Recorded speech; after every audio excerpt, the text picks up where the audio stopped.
అందరికీ నమస్తే. నేను మీ జయరాం. మీరు చూస్తున్నది రణభేరి సామాన్యుల న్యూస్ ఛానల్. అధికార తెలుగుదేశం పార్టీ, ప్రతిపక్ష వైఎస్ఆర్ కాంగ్రెస్ పార్టీలు పేరుకే ప్రత్యర్థులు. తమ అవసరాల కోసం, తమ నాయకుల వ్యక్తిగత స్వార్థం కోసం అవసరమైతే ఈ రెండు పార్టీలు ఒక్కటైపోతాయి, ప్రజల నెత్తిన శటకోపం పెడతాయి. ఇలాంటి సంఘటనే ఉలవపాడు మండలం కరేడులో జరిగింది. కరేడు సాగునీటి చెరువు మండలంలోకెల్లా అతిపెద్ద చెరువు. ఆ చెరువు కింద 2000 ఎకరాల ఆయకట్టు ఉంది. ఆ చెరువులో చేపలు పట్టుకునే హక్కు స్థానిక మత్స్యకారుల సహకార సంఘానిది. ఏ పార్టీ అధికారంలో ఉంటే ఆ పార్టీ నాయకులు మత్స్యకారుల చేతిలో కొద్ది మొత్తం పెట్టి చెరువులో చేపల పెంపకం, వేట సాగిస్తారు. ఏటేటా 1/2 కోటి రూపాయలకు పైగా ఆదాయం ఆర్జిస్తారు. ఈసారి చేపల హక్కు భుక్తంలో కొద్దిపాటి మార్పు జరిగింది.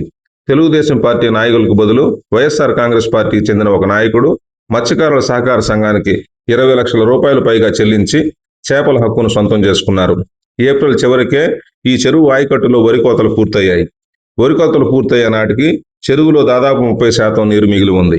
వచ్చే రబీ సీజన్లో వరి నారులు పోసేందుకు ఈ నీరు ఉపయోగపడుతుందని రైతులు ఆశపడ్డారు.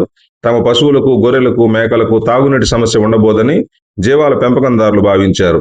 కానీ మిగిలి ఉన్న నీరు అనధికారికంగా చేపలు పెంచుతున్న వైఎస్ఆర్ కాంగ్రెస్ పార్టీ నాయకుడికి కంటగింపయింది. నిబంధనల ప్రకారం చెరువులోని చేపలను వలలు వేసి మాత్రమే పట్టాలి.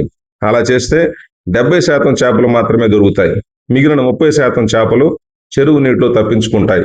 దీంతో వైఎస్ఆర్ కాంగ్రెస్ పార్టీ నాయకుడు స్థానిక తెలుగుదేశం పార్టీ నాయకుల్ని ముడుపులతో మచ్చిక చేసుకున్నారు.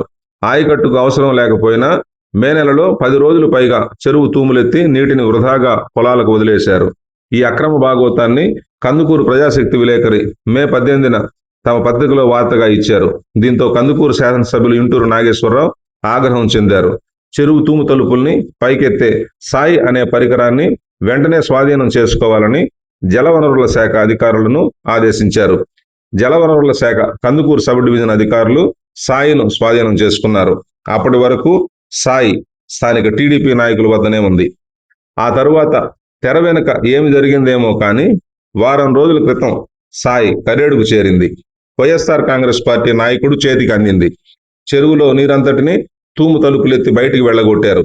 తూములకు అందుబాటులో లేని నీటిని ఆయిల్ ఇంజిన్ల ద్వారా తూముల్లోకి పంపు చేయించారు. బయటికి వెళ్లే నీటి ద్వారా చేపలు వెళ్లకుండా తూము చుట్టూ వలలు కూడా కట్టించారు. తాజాగా చెరువు నీటిని బయటికి పంపించారనడానికి సాక్ష్యంగా తూర్పు తూము వెలుపల ఇప్పటికీ నీరు కనిపిస్తుంది. ఏప్రిల్ చివరిలో వరి కోతలు పూర్తి కావడం వల్ల నీరు బయటకు వదలకపోతే తూముల బయట భాగంలో నేల ఎండి పగుళ్ళిచ్చి ఉండేది. దానికి బదులుగా తూము వెలుపల నీరు నిలిచి ఉండటాన్ని వీడియోలో చూడవచ్చు. నీరంతటిని బయటికి వెళ్లగొట్టి చెరువులోని చేపలను పూర్తిగా పట్టివేశారు. సుమారు 70 లక్షల రూపాయల విలువ గల చేపల్ని పట్టారని తెలిసింది. ఇప్పుడు చెరువులోని గుంటల్లో మాత్రమే నీరు ఉంది. ఇంతకీ జలవనరుల శాఖ వద్ద ఉన్న సాయి తిరిగి అనధికారిక చేపల కాంట్రాక్టర్ చేతికి ఎలా వచ్చింది? దీని వెనక ఏమి రాజకీయం జరిగింది?